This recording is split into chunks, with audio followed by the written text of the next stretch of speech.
Welcome to Chapter 4 of 21 Balloons. Chapter 4, The Unwelcome Passenger. When released, my balloon instantly and gracefully rose to a height of 1,600 feet and kept this altitude as a swift wind carried me out over San Francisco and over the Pacific Ocean. Before taking off, I had laid down on my balloon mattress on the floor of my basket house and held tightly to two handles attached to the floor to bolster myself against the shock of a quick ascension. The first jolt was quite a large one, but as soon as the globe reached its cruising altitude, which seemed to take only a minute or two, my flying basket house was as calm and easy to move around in as if it were on the ground. I swallowed several times to clear my ears because they felt stuffed up while the balloon was climbing fast. I got up off my mattress, straightened some books which had fallen from their shelves, and walked out on my porch to have a last look at San Francisco. It was a clear, sunny afternoon, and I must say the city beneath me looked most beautiful. I noticed quite a few people looking up at me. Evidently, the actual sight of my giant balloon and basket house was considerably more exciting to see than pictured in the newspaper stories. I even noticed crowds of people running along the streets in the same direction that I was flying, so absorbed at looking up at me that they kept bumping into other people at the street intersections.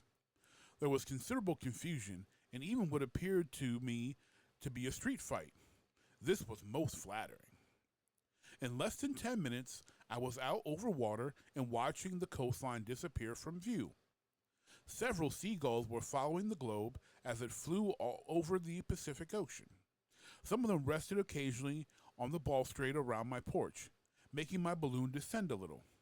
Some of them rested on the silken surfaces of the balloon itself, which gave me some cause to worry.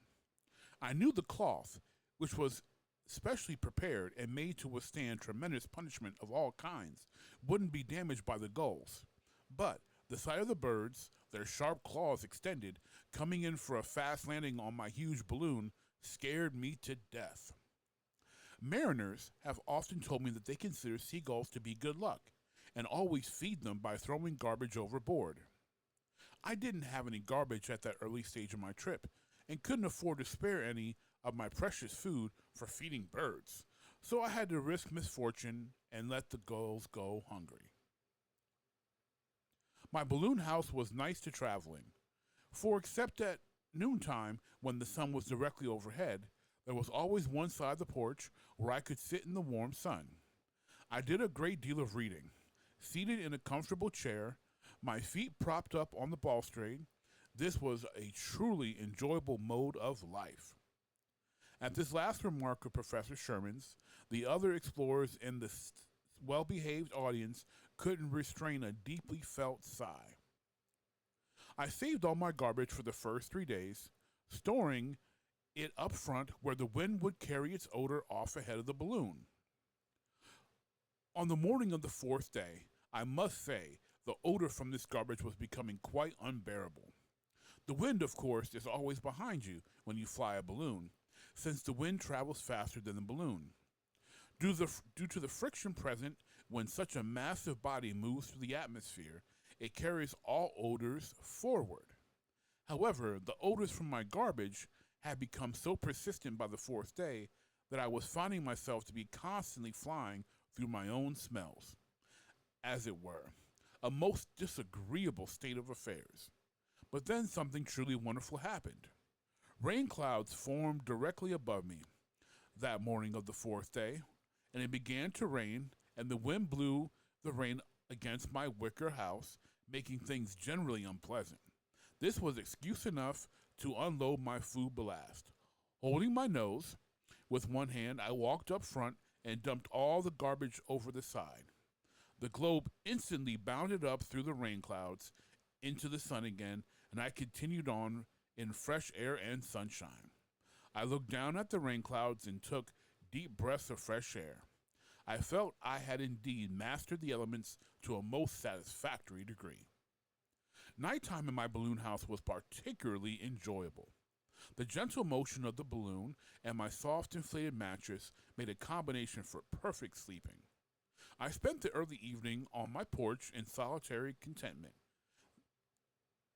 studying the stars. I think I can honestly say that my few days flying over the Pacific and the globe were the happiest days of my life. Everything worked pretty much as planned on the first few days of my trip. Doing my laundry and washing my dishes by dunking them at the end of my fishing line was fairly satisfactory. Reeling in a wet suit was quite tiresome, and I was invariably pleased to find my suit nearly dry by the time I pulled it in. Fishing was poor from such a height. To reel in a fish at the end of a 1,400-foot line was too tricky for a fisherman of my caliber, and I dropped many of them long before I could even distinguish what kind of fish I had hooked. I exercised by walking around the porch of my house. That is, I exercised my legs in this manner. My arms got plenty of exercise reeling in the laundry and dishes. I sighted a small fishing boat in the afternoon of the fifth day. This was the first sign of life I had seen since leaving San Francisco. I soon noticed that I was going to fly directly over it, so I decided to try and signal it. I knew a little Morse code, so I took a mirror and flashed a message: "I am Professor Sherman of San Francisco, and all is well." The fishing boat, manned evidently by a Japanese crew, slowly flashed back the simple message: "No speak English." This to me was just right. I wanted to be alone, out of touch with the world. This was the first sign of life I had seen in 5 days, and it couldn't possibly contact me. All was well indeed. The sixth day was perfect, calm and uneventful. My garbage was again beginning to make its presence felt, but it wasn't too bad. The seventh day, ladies and gentlemen, was catastrophic. I shall never forget the seventh day of this voyage of mine for as long as I live. Just about everything went wrong, and my dreams of spending a year in a balloon were shattered. The first thing I noticed on the morning of that fateful day was a small speck far off on the horizon, which couldn't possibly be anything else but land. Land on my seventh day out. I had flown straight across the Pacific Ocean at a fabulous rate of speed. I had originally hoped that the winds would blow me first in one direction and then in another, and I would spend at least a month without seeing any land, whether it be on the Asiatic side of the ocean or back on the American side. But there, in the distance, before me, was a small speck, which was slowly taking on the shape of a little volcanic island, most of it mountain, with a column of smoke slowly rising from it into the blue sky. Then, seemingly out of nowhere, appeared seagulls, the same sort of birds that had seen me off from San Francisco, now forming a welcoming committee for an island I hadn't the slightest desire to visit. At the sight of the gulls, I instantly dumped my garbage overboard. This I thought to be a fine idea. I was not only feeding the gulls, but also rising up high enough to clear the island by a wide margin, to get away as far as possible from this unwelcome sight of land. However, it didn't work out quite the way I had hoped. The gulls plunged avidly into the water after my food. One of them grabbed the remains of a carcass of smoked turkey I had been living on for most of the week. It took it onto the very top of my balloon and settled down to devour it in comfort. The other gulls, after having dived for all the smaller pieces of food in the ocean, flew back up where I was and noticed their comrade comfortably feasting on cold turkey on the top of my balloon. This instantly set off a loud symphony of cawing, and a big fight over the carcass started to shape up at once. This was all out of my reach, and all I could do was pace around my small porch, praying that nothing would happen to my balloon.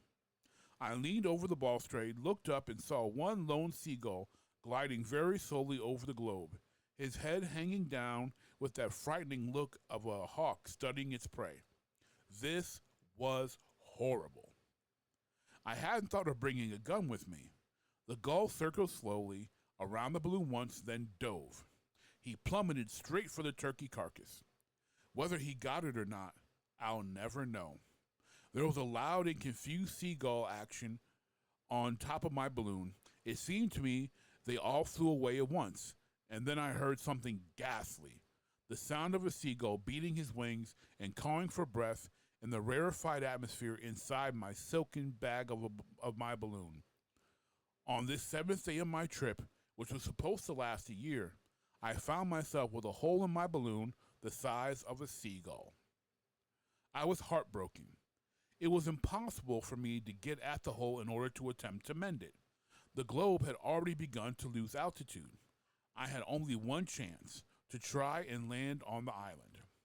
I saw immediately that at the rate I was descending, I would be in the ocean long before I reached the island. I started throwing things overboard to make my basket house lighter so I would fly above the water longer. I had no idea of the nature of the island I was approaching, so at first I decided to save all my food in case I needed it to live when I landed. I threw chairs, table, books, water distilling apparatus, water cans, dishes, garbage containers, cups, saucers, charts, globes, coat hangers, clothes, anything non-edible. Clocks, scissors, towels, combs, brushes, soaps, everything I could lay my hands on I threw out through the door, off the porch, out of the windows. The fastest possible way I could rid myself of anything which weighed anything. The globe continued to descend at a speed which was far too great if I were to make the island. I had to throw away my food. I threw all the heavier canned goods first. This wasn't enough. This wasn't good enough.